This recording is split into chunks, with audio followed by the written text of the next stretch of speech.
All right, TikTok, I'm coming, guys. I'm coming. I got everything else set up here.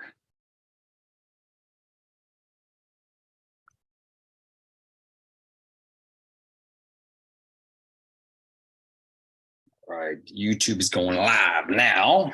Come on, baby. Come on, people now. Small on your brother. Yep.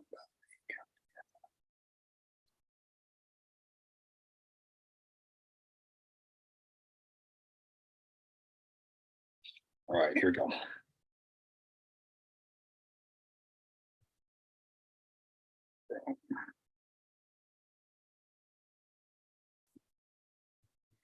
All right, hey, we're going to talk about the real story behind burning fat. Like, where's the secrets? I was at the dentist yesterday, and the dentist was like, "Hey, like, can you help me? Like, how do you do it? Like, she's like, I know what to eat. I know I need to exercise, but why am I not getting the results I need? Why am I not burning the fat off? Why can I not stay consistent?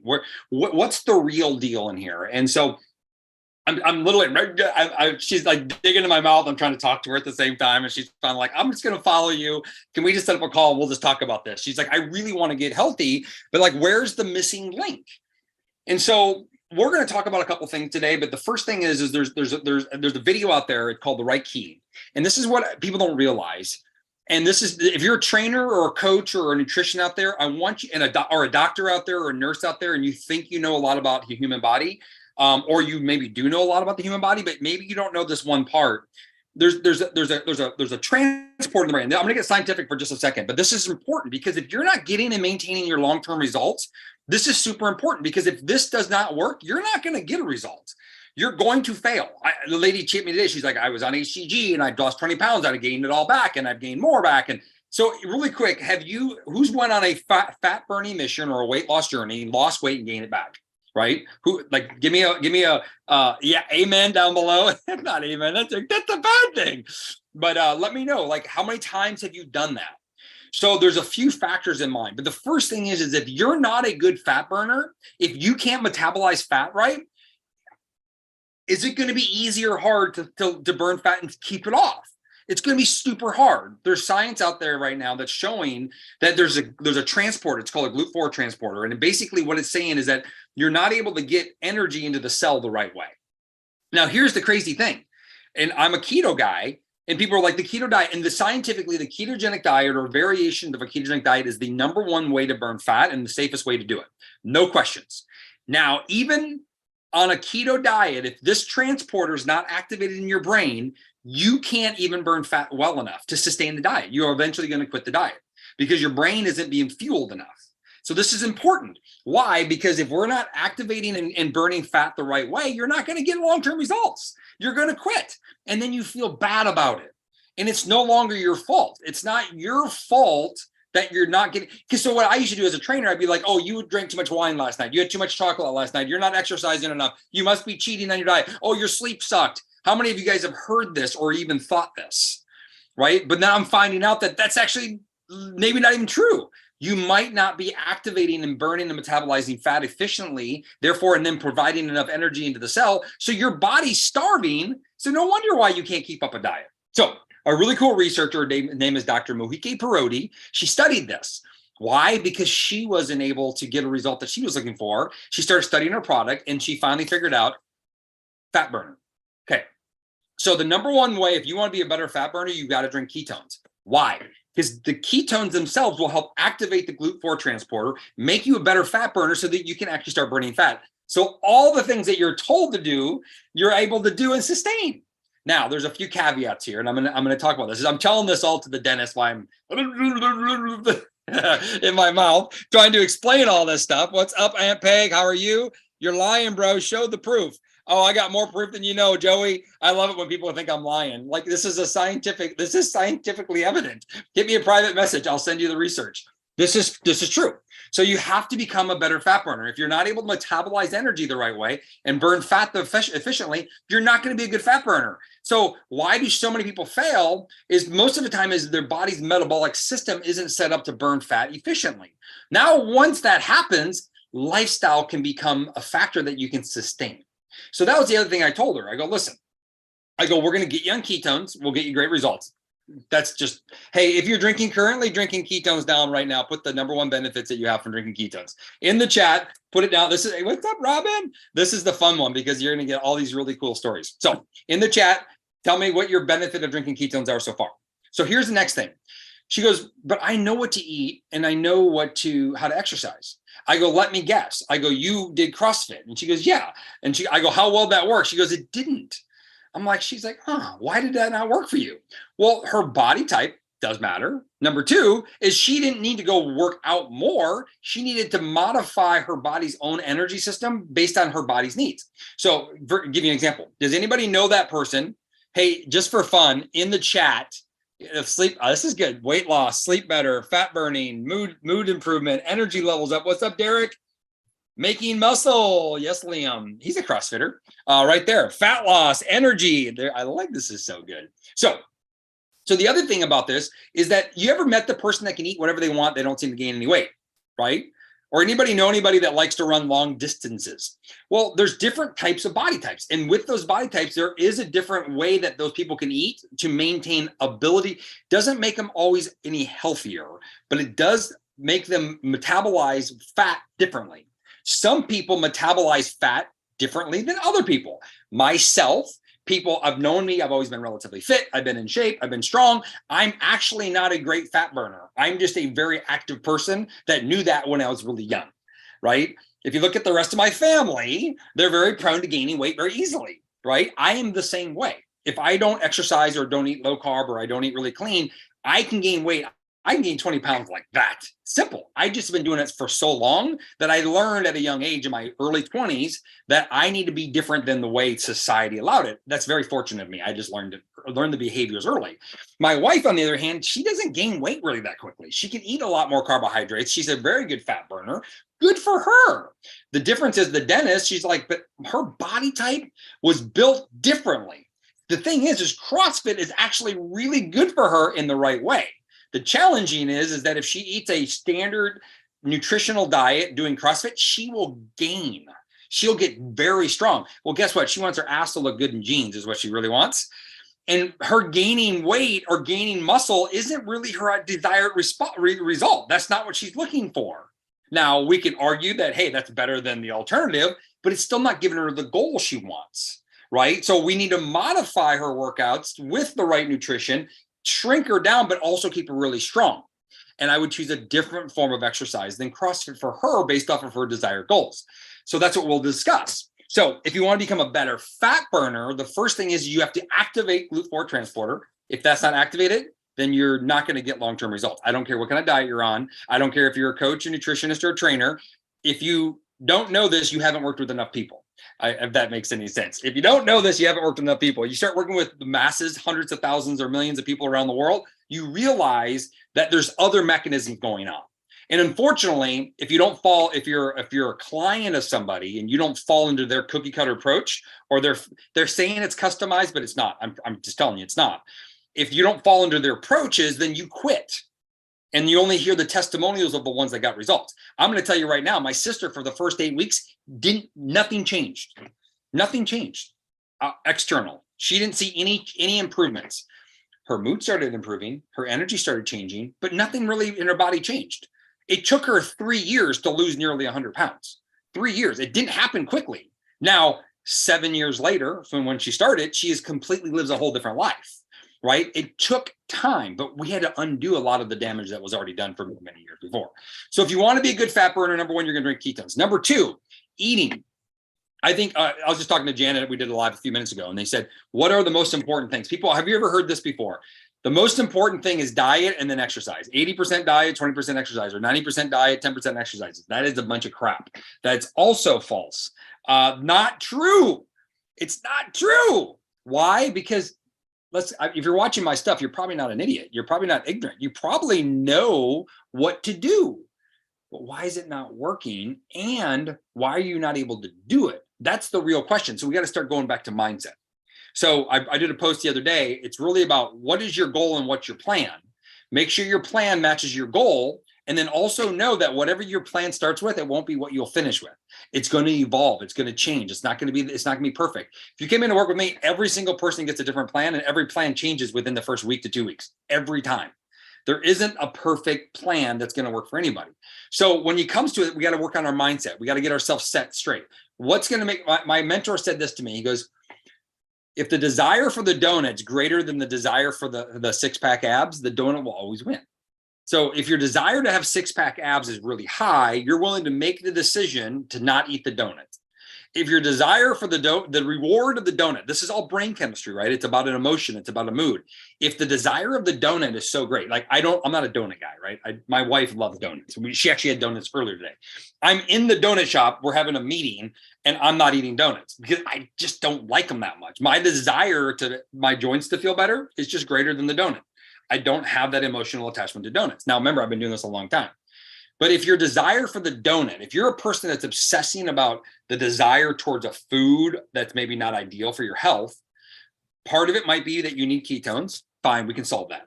The other part of this is that if you don't create a desire for the other thing, if it's to run a 5K, if it's to look good in a bathing suit, here's how we know this is true.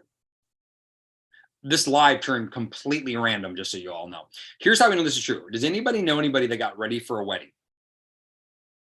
Isn't it magical when somebody gets ready for a wedding that they can almost always lose all that weight? They like literally shrink. You ever notice that? Why? The desire to fit in a wedding dress is greater than the desire for any of the reward of the food that you're choosing. That's why. That's why they got the results. I hate working with brides that want to get ready for a wedding. It drives me crazy. Why? Because most of them gained 40, 60, 80, or 100 pounds after the wedding. And it's kind of not they did it for the wedding, not to live their life, if that makes sense. Because the desire was so high. That's why there's so much marketing and sales towards wedding, because the desire for it to be so, they're willing to do anything to have what they want. That same rules apply to everyday life. So I was talking with Janet earlier, and her desire to get in shape, her desire to clean up and get alcohol out of her life, her desire to become a better mom, her desire to be this amazing grandma that she gets to spend some time with. I don't know your I think it's a granddaughter. I don't know her name though. I should know that, Janet. Let me know, please. But your desire is higher, so therefore her desire to eat certain things is lower than that reward of spending time with a family member. So if you really want long-term results, and this is what I'll talk to the dentist about, if you want long-term results, what is more important to you? Because she's like, maybe I should quit drinking, or maybe I shouldn't do this. And I'm not against people quitting alcohol and things like that. The thing is I go, but if you get a lot of joy of having a glass of wine on a Thursday night with your friends and your loved ones, I go, that's probably not causing all your problems in your health problems. It's probably not the problem. But if you're not rewarding, if you're not enjoying that, I go, if you enjoy doing that every single night, then that's going to lead to the problem. So we got to find something else that creates that similar joy in your life. For some people, it's working out. For some people, it's running. For some people, that's like when I work with my if you look at the research right now, resistance training and fitness, like muscle strength training, is by far and scientifically a superior way of training. Longevity, health. I mean, we can go to days about this, right? I specialized in cardiac rehab in college. We proved it in college.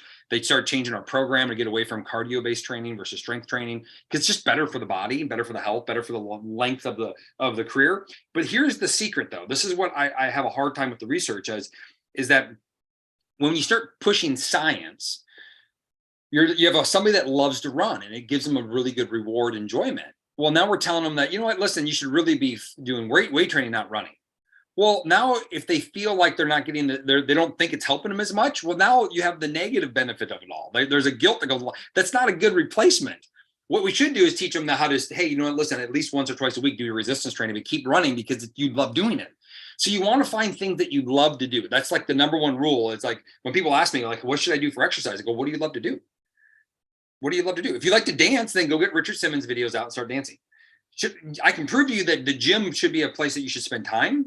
But if you don't love the gym, you're going to quit going to the gym, or you're stressing yourself out going and you're going to get less results. True story.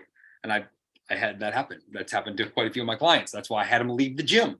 The gym owners hated me because I'm like, hey, they should quit the gym. Why? Because they don't like it here. It's not fun for them. And when it's fun, you're willing to keep doing it, and you're willing to reduce other hormones. You're willing to make more decisions. You're willing to eat better because you enjoy what you're doing. So you want to be a good fat burner? This is what you need to do. Number one. Boy, this live went sideways. I have not done a live in a while. I feel like I'm all over the place, but here we go.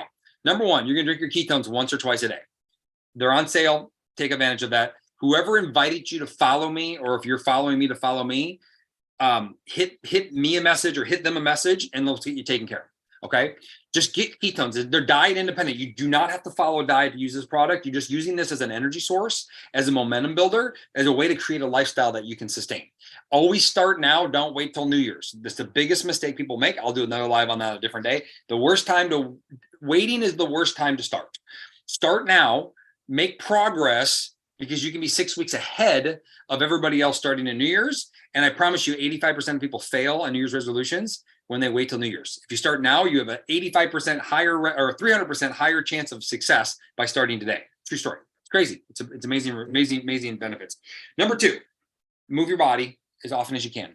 But if you're not a fat burner, moving your body may not work. Number three is you have to plan for a diet. Most people will do well to become better fat burners if they cut down their carbohydrates and they reduce their calories, right? It's just simple science. Simple science. Tap into your fat stores, produce your own ketones, and you'll burn more fat. The key, though, is what's the long-term solution? What's the long-term plan that you can create? And that's going to take months to figure out. It's not something that you can be given in a book. It's not a cookie cutter approach. Everybody that we work with around the world ultimately has to find their own plan. They just use us as guides to guide them there, knowing it's not going to be perfect. My sister's journey wasn't perfect. The first 8 weeks, she was pissed off, frustrated the whole time because she wasn't getting the results she wanted, right? 5 years later, she has the results that she wants. Now she's fine tuning everything, but it's been a fine tuning for 3 or 4 or 5 years, right? It wasn't just hey, here's your plan. You're going to follow that forever. That's not the way it works, and not the way that it'll ever work for anybody. It's different phases of life, different circumstances. She hurt her foot, changes her plan, right?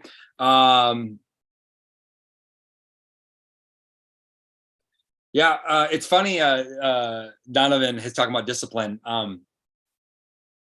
My mentor said discipline's a myth. He doesn't actually believe in discipline. I'm still at my vote. My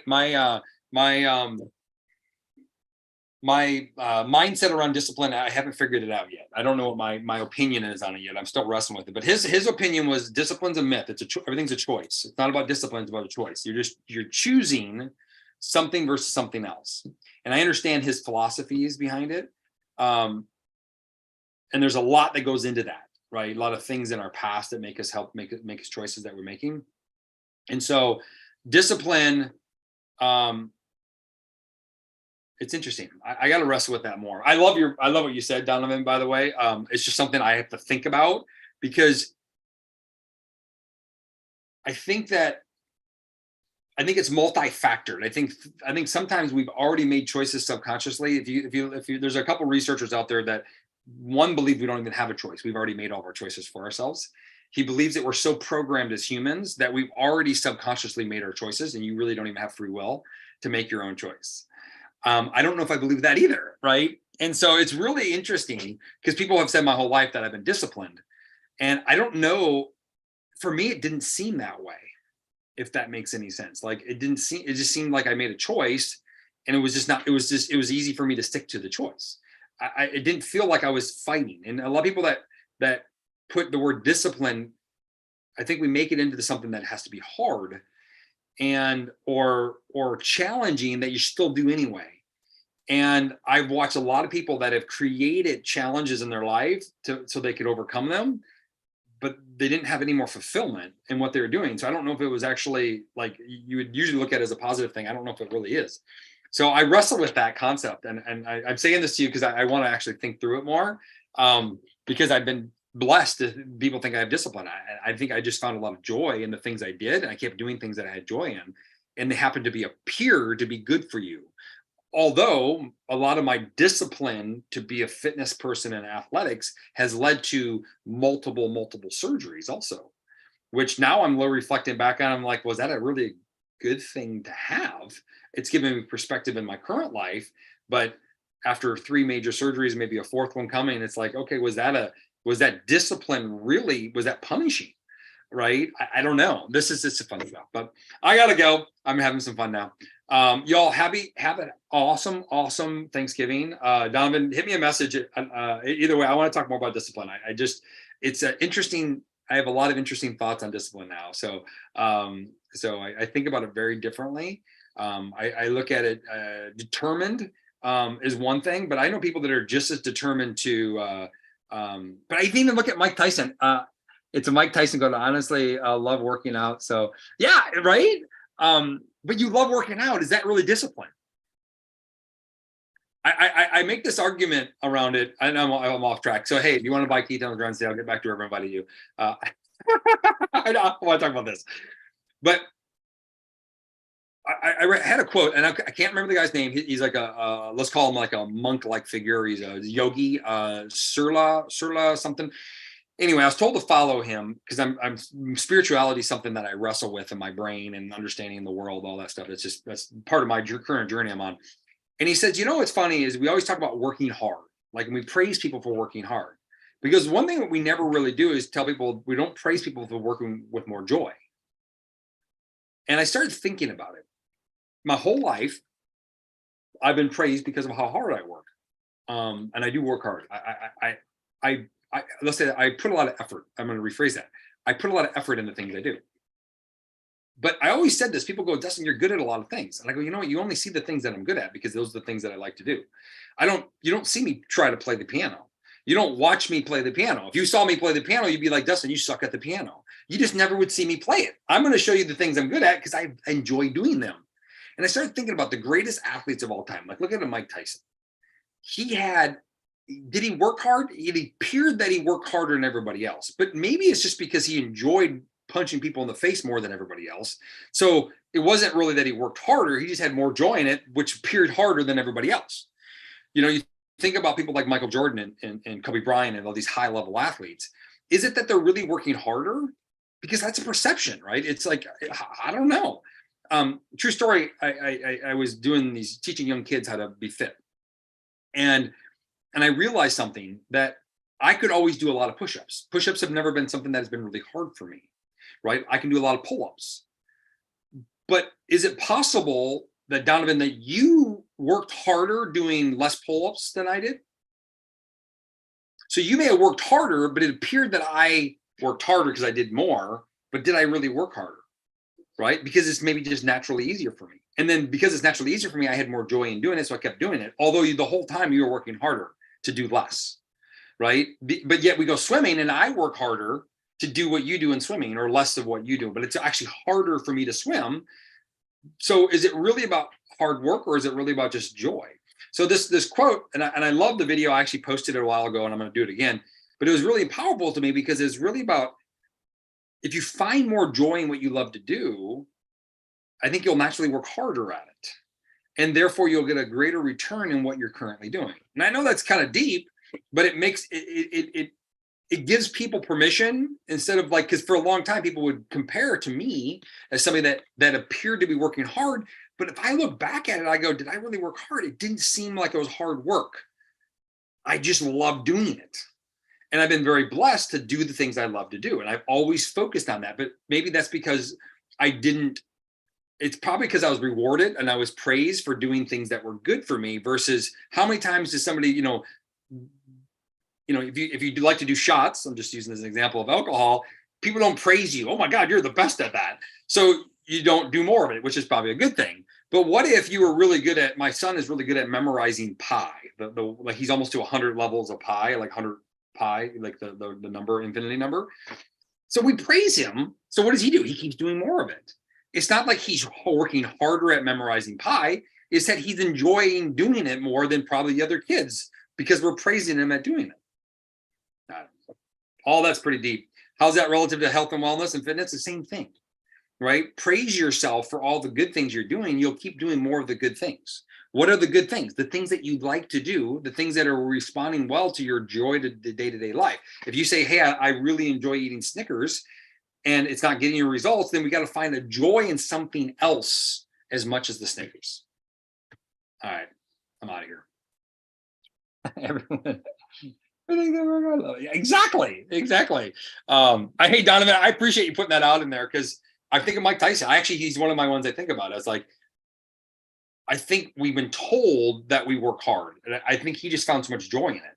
I think his joy of punching somebody was so great that he just put a lot of effort into it. So I think he has a lot of effort. I don't know if working hard because it's so it's so subjective.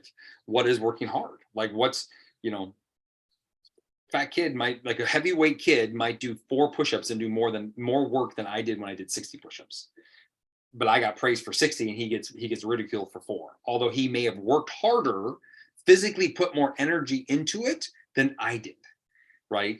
Just a perspective. I had to learn this when I was working with these different kids. So we did a percentage of change. And was really interesting is we looked at when we measured these kids' results, if a child they could do 2 push-ups and we got them to 10, and then we had a guy that did 22 push-ups and we got him to 30. True story, this happened, kids. And who had the greater measurement of change? Well, the kid that went from 2 to 10 had a way bigger improvement of change. But typically, we wouldn't have praised him at the same level because he only did 10 push ups and the other kid did 30. So we praised the 30. Some people go out and drop 35, 50 pounds without putting a lot of effort into it. And we praise them. Oh my God, you're amazing. You lost 30 pounds in 30 days. Somebody else, my sister, loses no weight in the first 8 weeks. We don't praise her. But yet she changed, ultimately ended up losing 100 pounds more than most people will ever lose that lost 30 in the first week because now their expectations are off and they think they're going to keep losing it and then they start sabotaging themselves. So there's sometimes it's better to go slower as long as you're praising yourself for the progress you're making. So I don't know, pretty cool stuff. Peace. I'm out of here.